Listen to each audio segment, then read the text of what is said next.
Welcome back to the 90 More Podcast. My name is Kosi. Welcome back to a brand new video. We are already a month into the Premier League season, and it is time for us to ask the question, who is the signing of the summer so far? In this video, we're going to be diving into my top 10 signings of the summer so far, players that have actually proven value for money. Hit the like button, subscribe to the podcast as well. Let me know in the comment box below who is your signing of the summer so far, a month into the Premier League season. Number 10 is Anthony Elanga. What a signing by Nottingham Forest.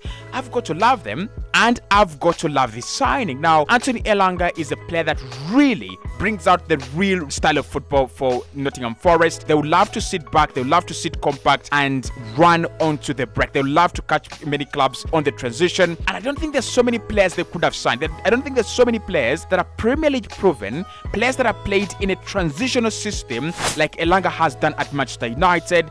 Real good value for money. And the fact that they have now lost Brennan Johnson to Tottenham Hotspur, the signing of Anthony Elanga makes a lot of sense. He's going to score goals for them. He's going to create a lot of chances for Taiwo Awoniyi. I'm going to say Anthony Elanga so far is a 9 out of 10 signing for me. If I was going to give him a star rating out of 5 stars, 4.5. I love the signing. I love the guy. He's really done very well. At number 9 is another Nottingham Forest signing in Montana. Now, when they signed Montana, there was a big question whether he was going to be their number 1 or he was going to actually be their backup goalkeeper. Of course, their first choice was Dean Henderson, who was going to Crystal Palace, and I think both of them were very good targets. Montana is a goalkeeper that really has a lot of talent. It's one of the things I love about him, and he's not a mediocre goalkeeper. USA's number 1 for quite some time now. He's a goalkeeper that is aspiring to become the best of himself. Dean Henderson, yeah, he would have been a very good signing, but Montana, some of the performances we have seen at the Emirates Stadium against Arsenal, at the Stamford Bridge against Chelsea, keeping a clean sheet against a $1 billion or billion pound,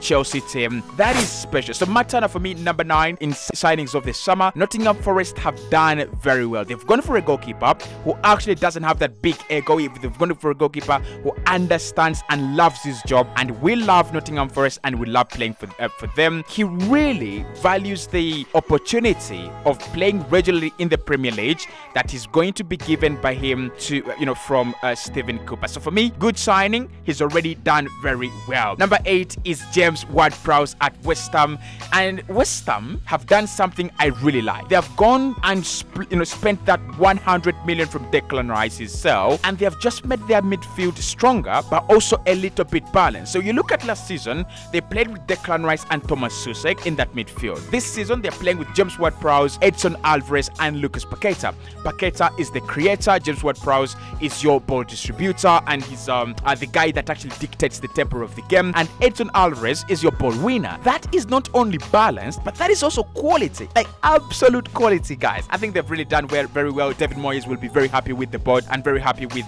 whoever has done these transfers, because for you to lose Declan Rice and then you go from good to better, because there's no question Declan Rice made them good, but right now for me, West Ham, they're in a much better situation with James Ward-Prowse, Lucas Paqueta and Edson Alvarez. So I think the standout signing at West Ham so far is James Ward-Prowse. There's no question he's a free kick specialist, but then he's also a dead ball specialist as well. He's already assisted twice and scored once for West Ham in 3 games. This guy is gonna be very crucial. Shot 7.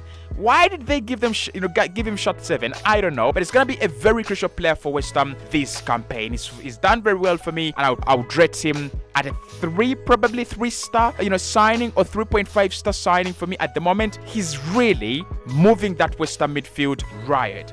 At number 7 is Joao Pedro at Brighton. I talked about him and I said you cannot allow Brighton to have Karo Mitoma, Julio Enciso, Facundo Bonanotte, and then they add, under our watch, Ansu Fati and Joao Pedro. These guys are going to become UEFA Champions League material without investing the crazy amounts of money Arsenal, Chelsea, Liverpool, Man Utd, Manchester City are investing in their squads. Joao Pedro, I like the way he drops into that midfield, the way he actually utilizes his qualities as a number 10 stroke number 9. I think it's going to be a very crucial player for Brighton. Not because they actually depend on him, but because he fits the system very, very well. But then he also brings that extra, enjoyment to the game, especially with Julio Enciso right now injured. Joao Pedro is going to be a creator, and he's also going to be a player that can actually score as many goals for Brighton this campaign as he can. I would rate his signing as a 4 out of 10, and I'm going to say this: Joao Pedro will leave Brighton in the next 2 years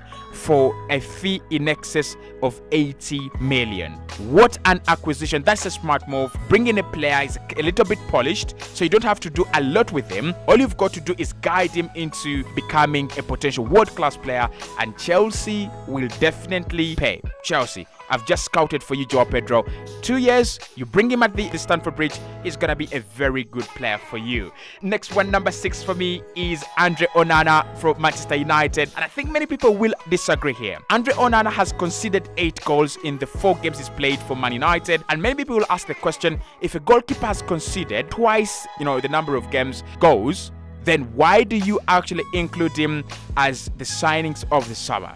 But what Erik ten Hag is trying to do and what Manchester United are trying to achieve, Andre Onana is one of the best players at Manchester United at the moment. He understands the system, and I think David De Gea Quintana, the Spanish international, will look at Andre Onana and he will understand he couldn't perform that role. Just to put that into perspective, Andre Onana completed 44 successful passes against Arsenal at the Emirates Stadium this campaign. The highest number of passes David De Gea actually managed in his entire career at Manchester United was 33 successful passes in 90 minutes. So Andre Onana is that kind of player that really unlocks the system for Erik ten Hag. He's become a real key figure at Manchester United. And for me, as Man United keep on getting better, Andre Onana's role is going to get better. I don't think he's already having players that are comfortable to receive the ball with their back facing the opponent's goal. I don't think he's already having players that are ready to position themselves the way Inter Milan, were doing. I don't think there is a Barella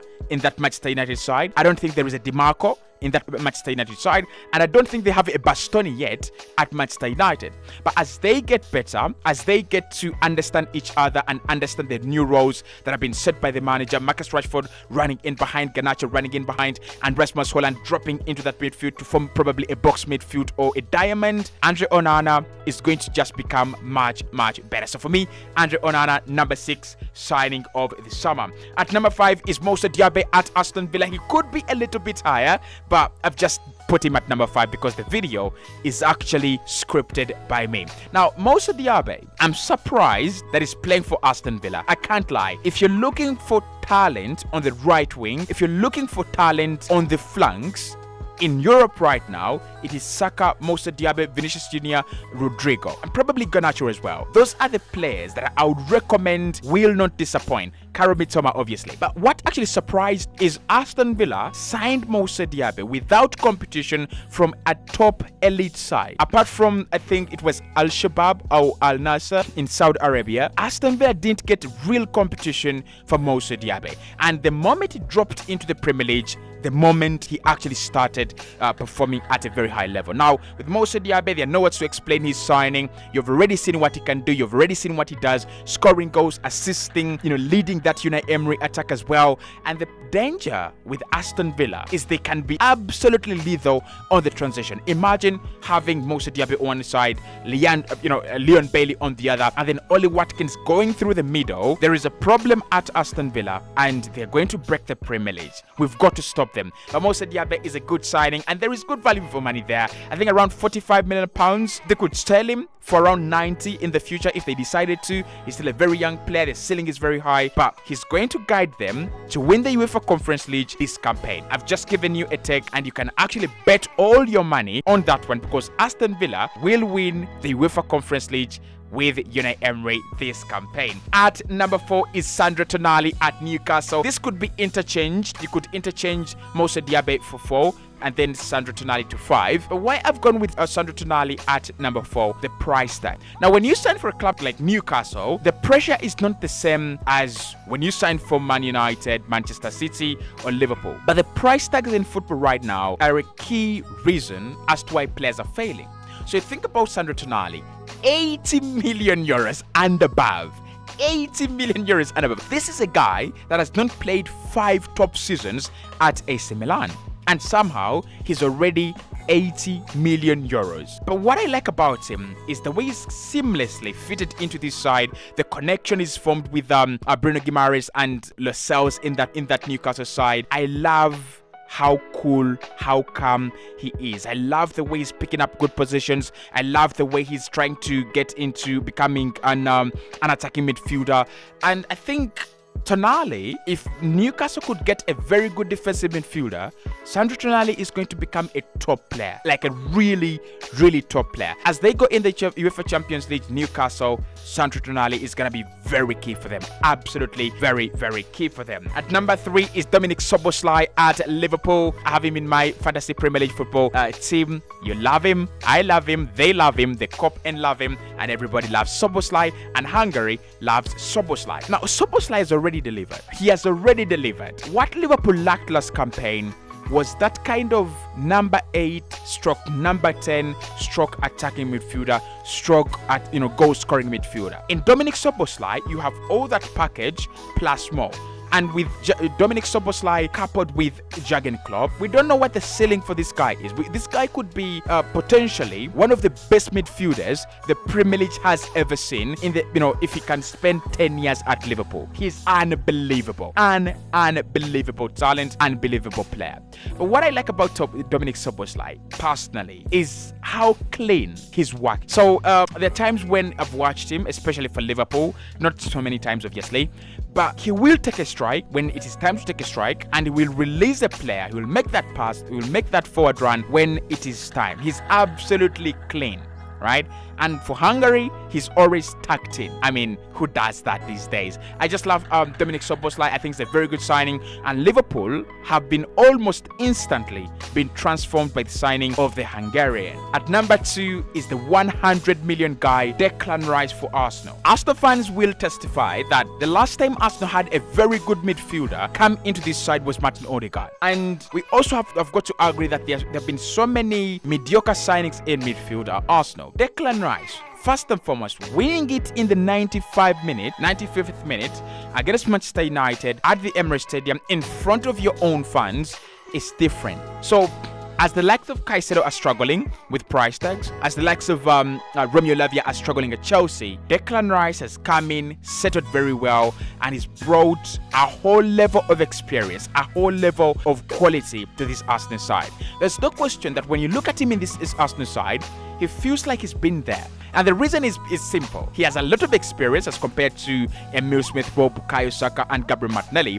And he's a leader. His leadership skills are unprecedented when it comes to Arsenal and undisputed as well. I don't think Arsenal have a leader the levels of Declan Rice. It's a key reason why Mikel Arteta considered him a buy or die. You've got to buy him or we bust. Arsenal didn't have a plan B when it came to the Declan Rice position.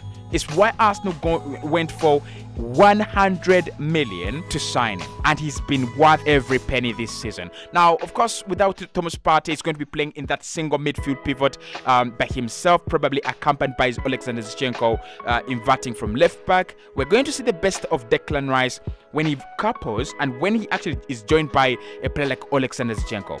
Zini loves to go in front. Declan Rice loves to go in front as well, but then he's got the ability to just come back and protect that back line even much better than you can imagine. So Declan Rice, second signing of the summer so far.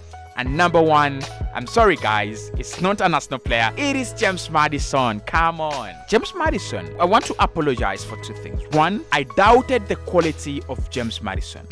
Number 2, I thought he would be a flop at Tottenham. The quality of James Maddison has never been disputed. It's undisputed. It was a big question whether he could make that move from a championship-threatened, relegation-threatened Leicester City to a club like Tottenham Hotspur, who do not have ambitions to win the league or win the Champions League, but their ambitions are much greater and further higher than those of Leicester City. So the question was about, can he come to a club like Tottenham and still deliver? Can he become a key player for them? I don't think he's a key player for Tottenham. I think he is Tottenham. He's unbelievable, guys. It's either courtesy of Ange Postecoglou, it's either courtesy of this guy being just good. James Maddison blows my mind away. He's been very good for Spurs, and if he can continue on that trajectory, I'm afraid Tottenham Hotspur could get a striker, a very good striker, and we could have created a big problem for ourselves at Tottenham by giving them James Maddison for less than 50 million euros. that was a steal. But of course, let me know in the comment box below who is your signing of the summer so far, who has done well, who is yet to improve, and who is actually bound to do much better. I'll speak to you right in the next one.